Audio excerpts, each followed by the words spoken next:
ತಾಲೂಕಲ್ಲಿ ಆ ಸರ್ಕಾರಿ ಆಸ್ಪತ್ರೆ ಈ ಬಜೆಟಲ್ಲಿ ಒಂದು ಹೊಸ ಹಾಸ್ಪಿಟಲ್ನ ಕಟ್ಟೋದಕ್ಕೆ ತಮಗೆಲ್ಲ ಗೊತ್ತಿರೋದೆ. ನಾನು ಆರೋಗ್ಯ ಮಂತ್ರಿಗಳಿಂದ ಸುಮಾರು 1 ವರ್ಷದಿಂದ ನಾನು ಒತ್ತಾಯ ಮಾಡ್ತಾ ಇದ್ದೆ.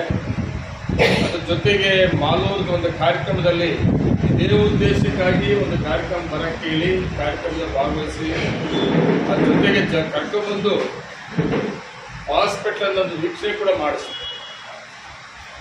ಅವ್ರಿಗೂ ನಮಗೆ ಒಳ್ಳೆ ಬಾಂಧವ್ಯ ಇತ್ತು, ಸ್ನೇಹ ಬಾಂಧವ್ಯ. ನಮ್ಮನ್ನ ಯೂತ್ ಕಾಂಗ್ರೆಸ್ ಪ್ರೆಸಿಡೆಂಟ್ ಇಂದ ಶಾಸಕರು ಒತ್ತಾಯದಿಂದ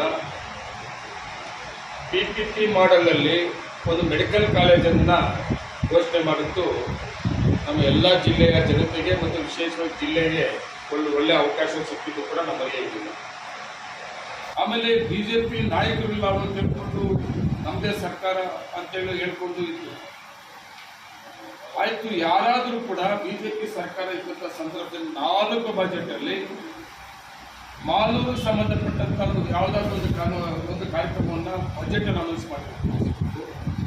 ಈ ಜಿಲ್ಲೆಗೆ ಸಂಬಂಧಪಟ್ಟಂಥದ್ದು ಯಾವುದಾದ್ರೂ ಒಂದು ಕಾರ್ಯಕ್ರಮವನ್ನು BJP ಸರ್ಕಾರದ ಸಂದರ್ಭದಲ್ಲಿ ಜಿಲ್ಲೆಗೆ ಸಂಬಂಧಪಟ್ಟಂಥದ್ದು ಇಂಥ ಕಾರ್ಯಕ್ರಮನ ನಾವು ಬಜೆಟಲ್ಲಿ ನಾವು ಅನೌನ್ಸ್ ಮಾಡಿಸಿದ್ವಿ ಅಂತ ಒಂದೇ ಒಂದು ಕಾರ್ಯಕ್ರಮ ಮೈತ್ರಿ ಸರ್ಕಾರದಲ್ಲಿ ಒಂದು ನಾವು ಬಜೆಟಲ್ಲಿ ತಗೊಳ್ಳೋಂಥ ಅವಕಾಶ ಇದ್ದಾರೆ. 2ನೇ ಬಜೆಟ್ ಕೂಡ ಅಷ್ಟೇ. ದಾಖಲೆ ನನ್ನ ಪ್ರಕಾರ ಸ್ವತಂತ್ರ ಬಂದ ಮೇಲೆ ಯಾವುದೇ ಸರ್ಕಾರ ಯಾವುದೇ ಮುಖ್ಯಮಂತ್ರಿ ಈ ಸಾರಿ ಕೊಟ್ಟಂಥ ಒಂದು ಬಜೆಟಲ್ಲಿ 8 ಕಾರ್ಯಕ್ರಮಗಳು ಬಜೆಟಲ್ಲಿ ಡಿಕ್ಲೇರ್ ಮಾಡುತ್ತವೆ. ಈ 8ರಲ್ಲಿ 3 ಮಾಲೂರು ತಾಲೂಕಲ್ಲಿ 3 ಸಾರಿ ಪ್ರಸ್ತಾಪ ಮಾಡ್ತಾರೆ. ಯಾರು ಸನ್ಮಾನ್ಯ ಮುಖ್ಯಮಂತ್ರಿ ನಮಗೆ ಅವಸರ ಕೂತ್ಕೊಂಡಿದ್ರೆ ಜೀವನದಲ್ಲಿ ಇದಕ್ಕಿಂತ ತೃಪ್ತಿ ಪಟ್ಟು ನೀವೇರೋಣ. ಮಾಲೂರು ಮಾಲೂರು ಮಾಲೂರು